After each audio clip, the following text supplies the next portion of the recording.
नमस्कार, fact file पर आपका स्वागत है और मैं नीरज सिन्हा।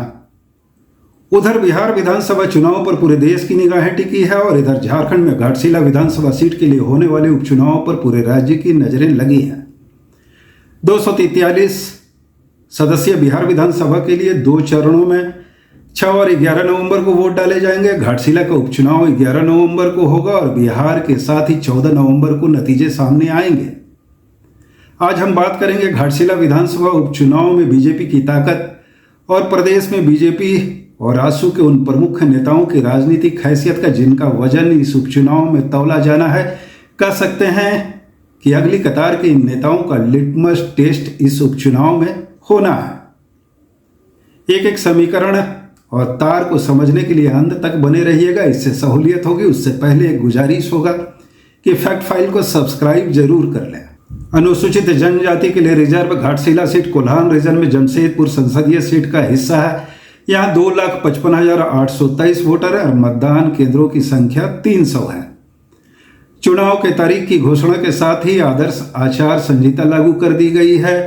झारखंड मुक्ति मोर्चा के विधायक, झारखंड आंदोलनकारी और हेमंत सोरेन सरकार में शिक्षा मंत्री रहे रामदास सोरेन के निधन के बाद यह सीट खाली हुई है। झारखंड मुक्ति मोर्चा से रामदास सोरेन के पुत्र सोमेश चंद्र सोरेन का चुनाव लड़ना तय माना जा रहा है। ये लगातार क्षेत्र में सक्रिय हैं और झारखंड मुक्ति मोर्चा के रणनीतिकारों ने भी मैदान संभाल लिया है। वैसे इस बीच राजनीतिक गलियारे में एक चर्चा यह भी सुनी जा रही है कि अंतिम समय में झारखंड मुक्ति मोर्चा के सबसे बड़े दारोमदार, खेवनहार और अध्यक्ष हेमंत सोरेन उम्मीदवार को लेकर कोई और फैसला कर सकते हैं, लेकिन जो भी फैसला होगा इसमें यह तय है कि रामदास सोरेन के परिवार से ही किसी को चुनाव लड़ना है।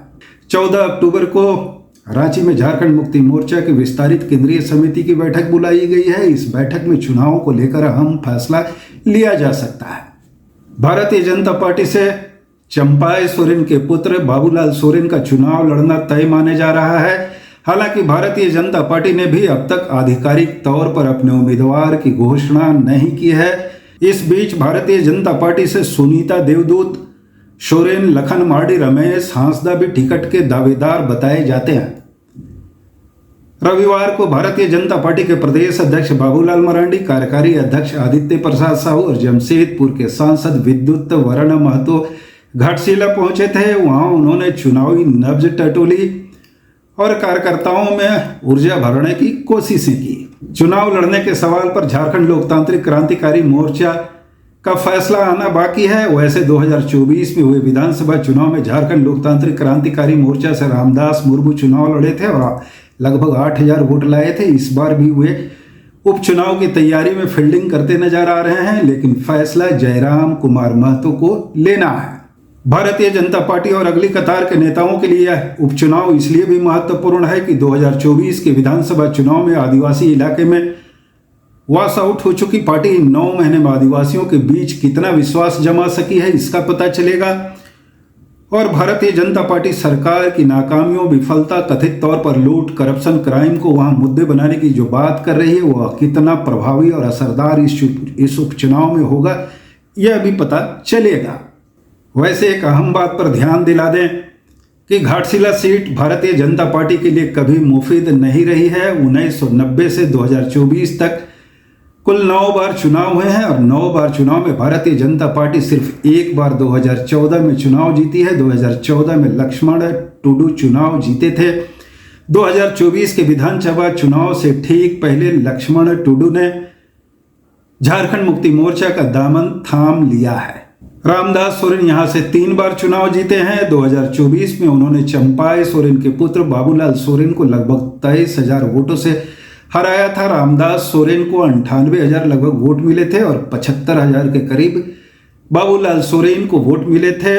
उपचुनाव की घोषणा के बाद से ही चंपाई सोरेन और बाबूलाल सोरेन दोनों घाटशिला के मैदान में लगातार सक्रिय हैं और चुनावी माहौल बनाने में जुटे हैं। इतनी बात तो हो गई, अब इन तस्वीरों को देखिए एक एक कर। मंगलवार 7 अक्टूबर को बीजेपी के प्रदेश कार्यालय में बीजेपी और उसकी सहयोगी पार्टियों के नेताओं की बैठक हुई थी।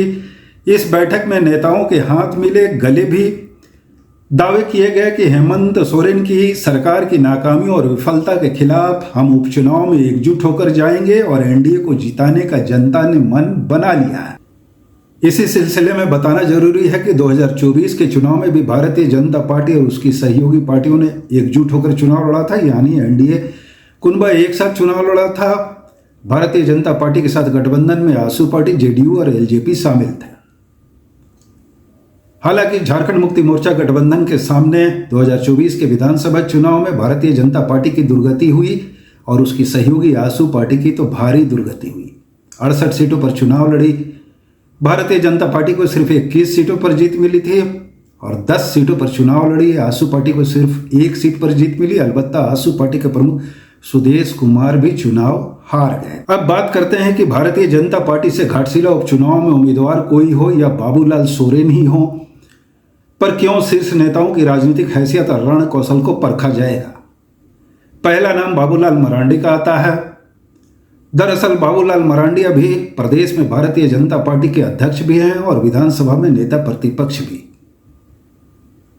2019 के विधानसभा चुनाव के वक्त बाबूलाल मरांडी झारखंड विकास मोर्चा में थे। झारखंड विकास मोर्चा के अगुआ थे, प्रमुख थे, सुप्रीमो थे। 2019 के विधानसभा चुनाव में झारखंड विकास मोर्चा को 3 सीट पर जीत मिली थी और इस चुनाव के नतीजे आने के ठीक 2 महीने बाद बाबूलाल मरांडी की 14 सालों बाद भारतीय जनता पार्टी में वापसी हुई थी। तब इसे घर वापसी के तौर पर देखा गया और इस रूप में भी देखा गया कि भारतीय जनता पार्टी को एक बड़ा आदिवासी चेहरा, उसका पुराना नेता, संगठक, रणनीतिकार मिल गया है।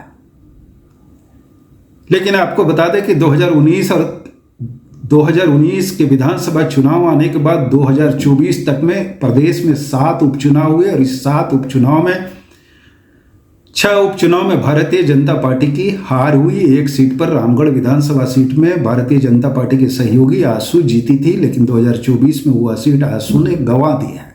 अब नेताओं की हैसियत और वजन की बात हो रही है तो बात इसकी भी कर लेते हैं कि 2024 में जो लोकसभा चुनाव हुआ था उसमें झारखंड में जो 14 सीटें हैं उसमें आदिवासियों के लिए रिजर्व 5 सीटें हैं और इस सभी 5 सीटों पर भारतीय जनता पार्टी की हार हुई थी।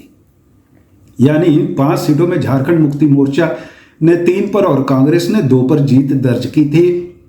और इसके बाद 2024 में जो चुनाव हुआ उसमें भी बाबूलाल मरांडी अगली कतार में शामिल थे, रणनीतिकारों की अगली कतार में शामिल थे। लेकिन इस चुनाव में भी भारतीय जनता पार्टी का बेहद निराशाजनक प्रदर्शन रहा। जाहिर तौर पर झारखंड के राजनीतिक गलियारे में इसकी चर्चा होती रही है और भारतीय जनता पार्टी का शीर्ष नेतृत्व को भी इसका अनुमान हो गया है कि 2020 में भारतीय जनता पार्टी के मास्टर स्ट्रोक के तौर पर देखे गए बाबूलाल मरांडी और प्रदेश में उनकी टीम इन 5 सालों में झारखंड मुक्ति मोर्चा के जनाधार और हेमंत सोरेन के बढ़ते प्रभाव को रोकने में कारगर और सक्षम अथवा सफल नहीं हो सकी है।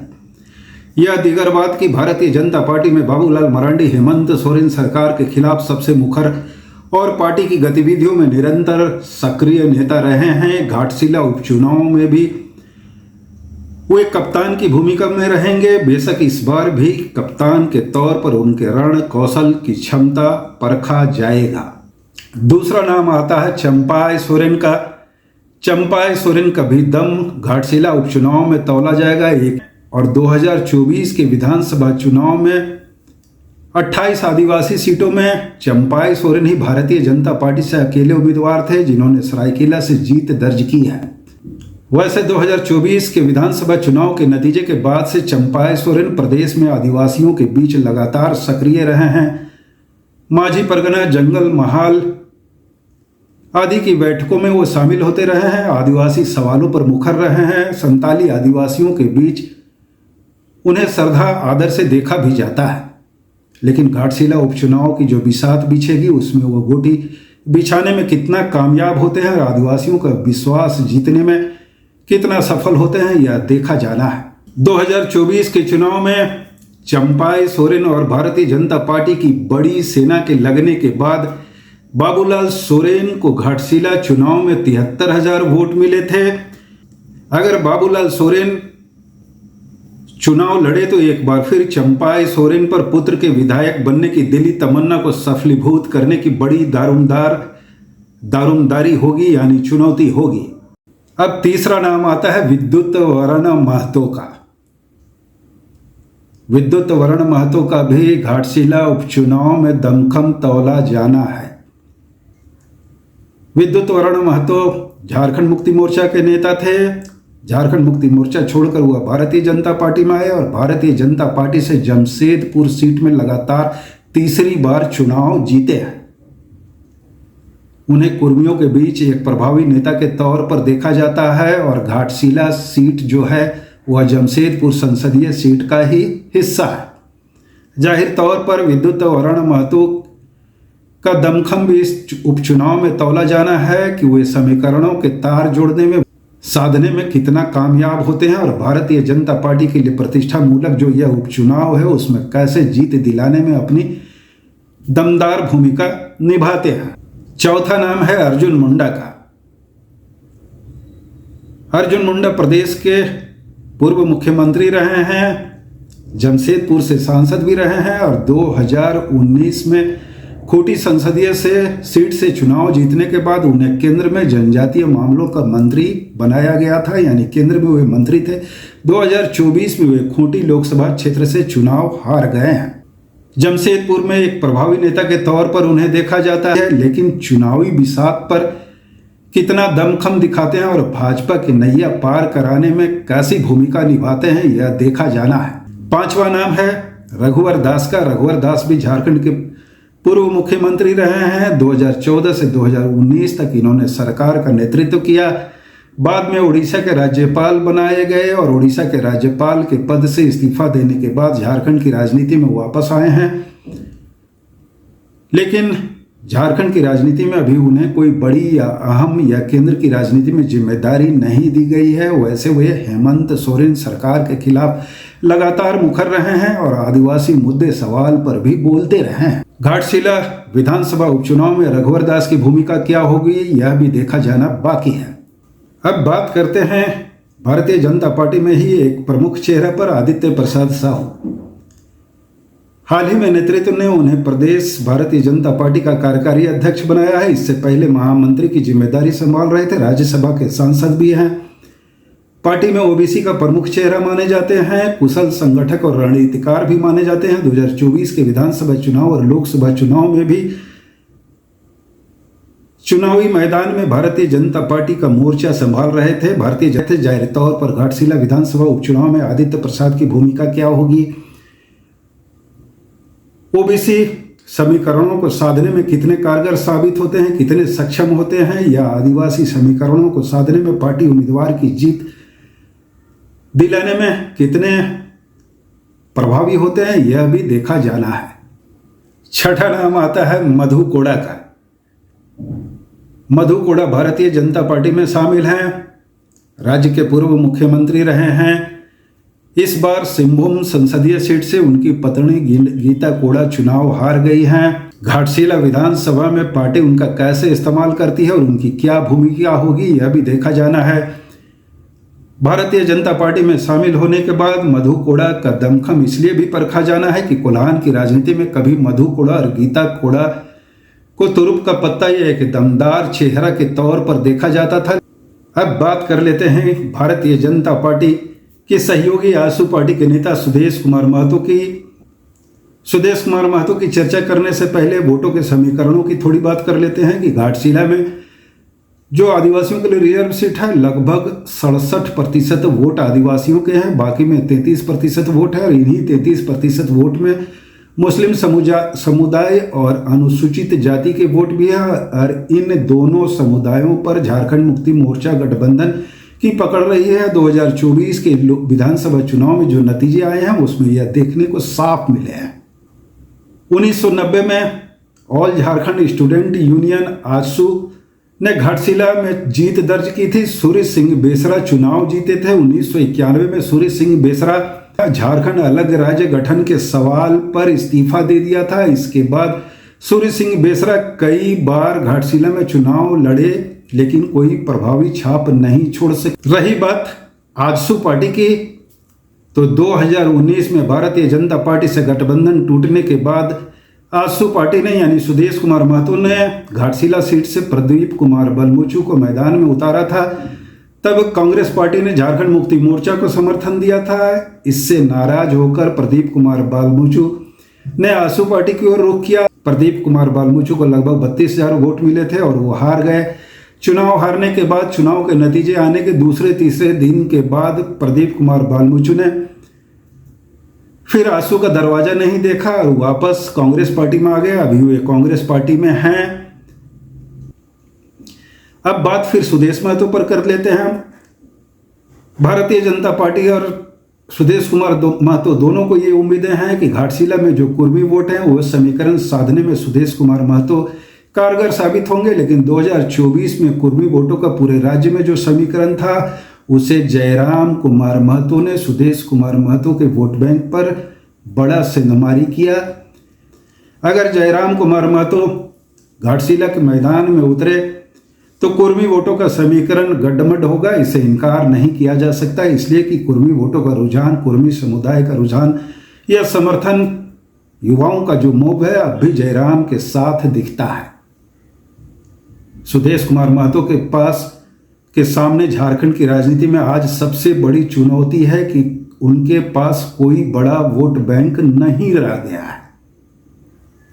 एक कुर्मी वोट बैंक पर वो राजनीति करते थे। 2024 के विधानसभा चुनाव के नतीजे ने यह साफ कर दिया है कि यह वोट बैंक भी उनके हाथ से निकल। सुदेश महतो को यह भी लगता है कि कोल्हान में पार्टी का सांगठनिक स्ट्रक्चर मजबूत है और अपने हिस्से का वोट वो बीजेपी में के खाते में ट्रांसफर करा देंगे। लेकिन कड़वा सच यह है कि राजनीतिक परिस्थितियां और वोटों का समीकरण 2024 के चुनावों के बाद से बिल्कुल बदल गया है और इसमें वे हाशिए पर जाते हुए दिखते हैं। 2024 में ही कोल्हान की 3 सीटों पर उनके उम्मीदवार हार गए। इस उपचुनाव में सुदेश कुमार महतो के लिए एक सेफ साइड यह होगा कि अगर भारतीय जनता पार्टी हार गई तो वे यह कह सकते हैं कि वो अकेले क्या कर सकते थे और भारतीय जनता पार्टी जीत गई तो फिर क्या कहने। बोलो अब यह है कि घाटशिला का उपचुनाव अंक गणित के लिहाज से कोई बहुत बड़ा उलटफेर तो राज्य की राजनीति में नहीं करेगा, ना तो सत्ता पक्ष में ना ही विपक्ष में। झारखंड मुक्ति मोर्चा यह सीट जीतता है तो उसके पास विधायकों की संख्या पहले की तरह 34 हो जाएगी और भारतीय जनता पार्टी यह चुनाव जीतती है तो उसके पास विधायकों की संख्या 21 से 22 हो जाएगी। लेकिन प्रतिष्ठा के लिहाज से यह चुनाव बेहद अहम बना हुआ है। वह इसलिए कि विधानसभा चुनाव के बाद से भारतीय जनता पार्टी और उसकी सहयोगी पार्टी लगातार इन बातों पर जोर देते रहे हैं कि प्रदेश में क्राइम बढ़े हैं, करप्शन बढ़े हैं। भारतीय जनता पार्टी और उनके सहयोगी दल लगातार ये आरोप लगाते रहे हैं। जाहिर तौर पर विधानसभा उपचुनाव, जो घाटशिला का विधानसभा उपचुनाव है, उसमें देखा जाएगा कि वाकई में क्या हेमंत सोरेन सरकार के खिलाफ कोई इमेज रिफ्लेक्ट होता है या नहीं। इसलिए घाटशिला उपचुनाव अगली कतार के नेताओं के लिए एक मौका भी हो सकता है कि तारतम्य और तेवर दिखा सकें। इसी उपचुनाव के नतीजे से पता चलेगा कि आदिवासी वोटों के बीच विश्वास जमाने में भारतीय जनता पार्टी कितनी सफल असफल है। तब तक के लिए शुक्रिया और धन्यवाद। फैक्ट फाइल के साथ बने रहें, लाइक करें, सब्सक्राइब करें और अपनी प्रतिक्रिया जरूर जाहिर करें।